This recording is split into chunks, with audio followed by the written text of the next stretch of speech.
The ability to observe without evaluating is the highest form of intelligence. Krishnamurthy के ये quote एक गहरा ज्ञान देती है हमें इंटेलिजेंस और परसेप्शन के बारे में। चलो इसे समझे।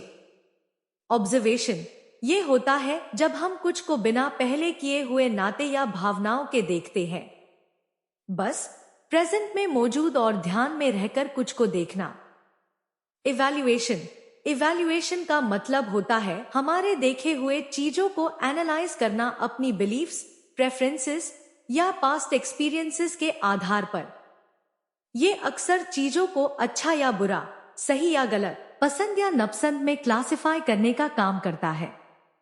The highest form of intelligence, Krishnamurti कहते हैं कि ऑब्जर्वेशन बिना इवैल्यूएशन के करना हाई इंटेलिजेंस का सबसे ऊंचा रूप है। ये इंटेलिजेंस सिर्फ दिमाग की शक्ति से ऊपर है, ये मन और चेतना की गहरा समझ को व्यक्त करता है। अब इसे और समझे। नॉन जजमेंटल ऑब्जर्वेशन, जब हम इवैल्यूएशन किए बिना देखते हैं तब हमारे दिमाग में जजमेंट या इंटरप्रिटेशन लगाने की टेंडेंसी रुक जाती है। इंस्टेड में हम बस उनको उनकी असलियत में देखते हैं। क्लैरिटी ऑफ परसेप्शन, बिना इवैल्यूएशन के देखना हमें चीजों को अधिक स्पष्टता से देखने की अनुमति देता है। बिना जजमेंट या बियासेस के हम प्रेजेंट मोमेंट के न्यूएंसेस और कॉम्प्लेक्सिटीज को ज्यादा सही तौर से समझ सकते हैं।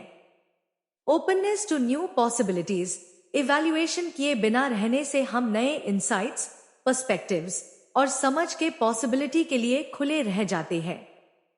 पहले से तैयार ना करी हुए नुक्ता या फिक्स बिलीफ्स को छोड़कर हम नए आइडियाज और डिस्कवरीज के लिए जगह बनते हैं। फ्रीडम फ्रॉम कंडीशनिंग, इवैल्यूएशंस अक्सर हमारे कंडीशनिंग से उत्पन्न होते हैं, हमारी पास्ट एक्सपीरियंसेस, कल्चरल इन्फ्लुएंसेस और बिलीफ सिस्टम्स से।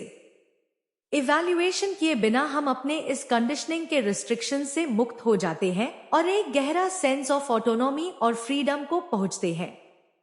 Enhanced empathy and understanding, non judgmental observation हमें हमारे आप और दूसरों के प्रति सहानुभूति और समझ में वृद्धि करती है। जब हम इवैल्यूएशन को सस्पेंड करते हैं तब हम ज्यादा दयालु, जिज्ञासा और स्वीकार करने की भावना के साथ सिचुएशंस का सामना करते हैं जो ज्यादा मायने वाले रिश्ते और संबंधों को बनती है। सर्वस्व, कृष्णमूर्ति का क्वोट हमारे समझ में जो गहराई है उसमें छुपी हुई बुद्धिमत्ता को हाईलाइट करता है जो जजमेंट या इवैल्यूएशन के इंटरफेरेंस के बिना बस देखना है, या हमें एक प्रकार का इंटेलिजेंस डेवलप करने की भाषा करता है जो हमारी कंडीशनिंग के परिप्रेक्ष्य से पैर होकर हमें जिंदगी का एक गहरा, अधिक सार्थक अनुभव करने का रास्ता खोलता है।